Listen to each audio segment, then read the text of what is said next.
Chapter 7 Glimpses of India Part 3 Tea from Assam. Pranjal, a youngster from Assam, is Rajveer's classmate at school in Delhi. Pranjal's father is the manager of a tea garden in Upper Assam, and Pranjal has invited Rajveer to visit his home during the summer vacation. Chai garam, garam chai, a vendor called out in a high-pitched voice. So far we see that there are two boys, Rajveer and Pranjal. They study in Delhi. Pranjal is a boy from Assam and Rajveer is not from Assam and is going to Assam with Pranjal to spend a few days during the summer vacation. They are in a train, and in train there is a vendor who calls out for chai. So in this particular part we see the relevance and the opening of the chapter directly with the main core topic to be discussed in the chapter. It is establishing a relationship between the chapter and the beginning of the chapter and the idea which is to be discussed in the chapter. He came up to their window and asked, "Chai Sahab, give us 2 cups, Pranjal said. They sipped the steaming hot liquid. Almost everyone in their compartment was drinking tea too. This particular line suggests that tea is popular. Do you know that over 80 crore cups of tea are drunk every day throughout the world?" Rajveer said. Now soon we have a figure here, 80 crore cups of tea is drunk every day. View, exclaimed Pranjal. Tea really is very popular. The train pulled out of the station. Pranjal buried his nose in his detective book again. Rajveer too was an ardent fan of detective stories, but at the moment he was keener on looking at the beautiful scenery. It was green everywhere. Rajveer had never seen so much greenery before. Then the soft green paddy fields gave way to the tea bushes.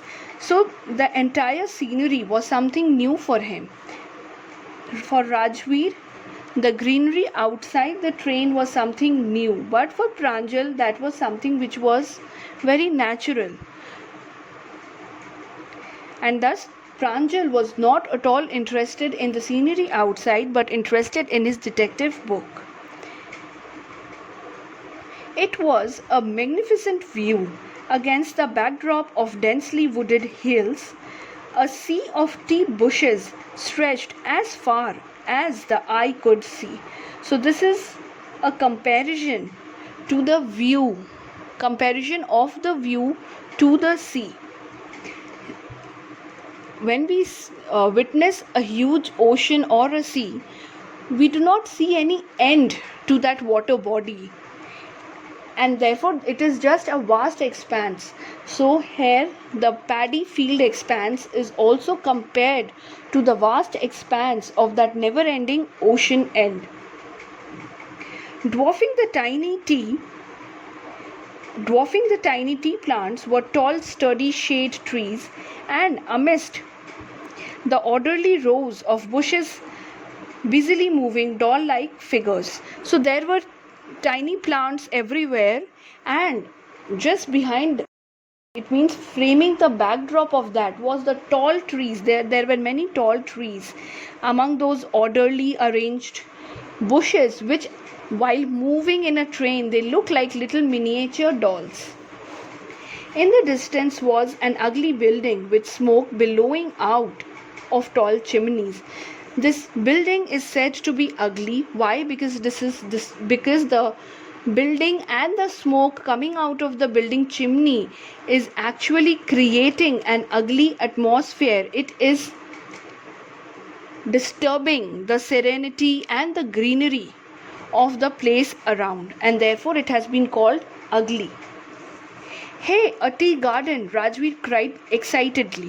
Pranjal, who had been born and brought up on a plantation, didn't share Rajveer's excitement. For Pranjal, it was something very ordinary, but for Rajveer, this was a first time experience, and therefore he was much more excited. Oh, this is a tea country now, he said. Assam has the largest concentration of plantations in the world. You will see enough gardens to last you a lifetime. So he says that, okay, now we have reached the place which actually is the pinnacle of the tea produce of the country. It is the largest producer of the tea in the country, and he says that you will find many more tea plantations throughout your journey. I have been reading as much as I could about tea, Rajveer said. No one really knows who discovered tea, but there are many legends. Now, as in all the parts, we come across different stories or different ancestral stories behind everything. Here also we come across one such story which suggests the popularity and the discovery of tea. So this was the point where Pranjal showed some excitement, thinking that, okay, what does he have, what does his friend have for him.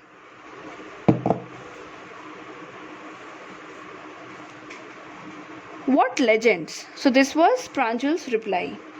Well, there's the one about the Chinese emperor who always boiled water before drinking it. One day, a few leaves of the twigs burning under the pot fell into the water, giving it a delicious flavor. It is said they were tea leaves. So he says that there was an emperor who always boiled water before drinking it, and one day the twigs burning underneath, what happened, due to wind, they flew inside into that bowl, and they also boiled along with water, thus giving it a nice flavor and taste. And maybe those were the tea leaves. Now Pranjal says, okay, I have had enough of this. Tell me another. So the next one is, we have an Indian legend too. Bodhidharma, an ancient Buddhist ascetic, cut off his eyelids because he felt sleepy during meditations. 10 tea plants grew out of the eyelids. The leaves of these plants, when put in hot water and drunk, banished sleep. So here is the Indian legend saying that Bodhidharma was an ancient Buddhist ascetic who, because he thought that maybe it is because of his eyelid that he is falling asleep during meditation, and so he shaved off his eyelids, and out of those eyelids grew 10 tea plants, and when those tea plants were drunk with hot water, it banished sleep. It worked as anti-sleep agent. Tea was first drunk in China, Rajveer added. Now these points where we come across the legends, where we come across some facts and figures or some factual description is given, these parts are very important. You have to make a note of all these, because these questions can come for both your 5-mark question and also your 2 or 3 marks question, because this year we have even 3 marks. Tea was first drunk in China, Rajveer added, as far back as 2700 BC. In fact, words such as tea, chai and chini are from Chinese. Tea came to Europe only in the 16th century and was drunk more as medicine than as beverage. In present times, we have tea as a beverage, isn't it? And not as medicine. Tea is something so common that every now and then everybody is drinking tea, and it is something very common to everybody's household. But then it was used more for medicinal purposes.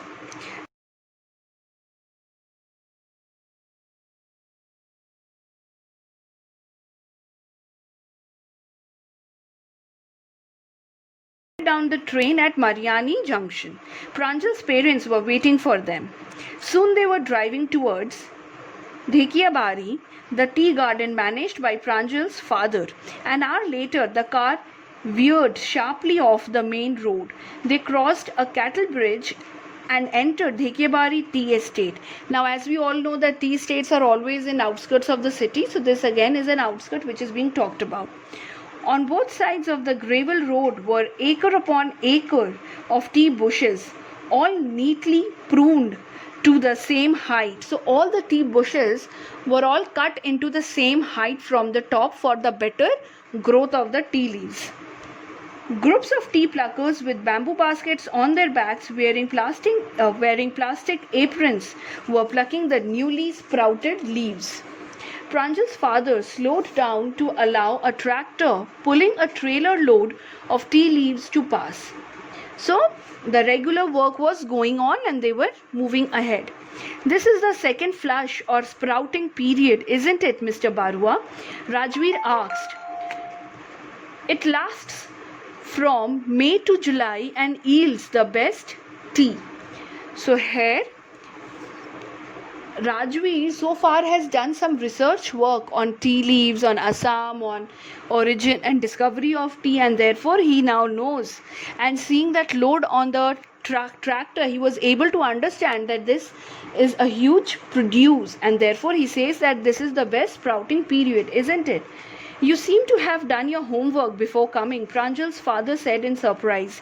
Yes, Mr. Barua, Rajveer admitted, but I hope to learn much more. Says that while I am here, I intend to learn much more than what I already know. And Rajveer was very interested, whereas for Pranjal it was something very ordinary. And Pranjal's father was surprised to see Rajveer's interest and knowledge about tea and Assam and so many other things.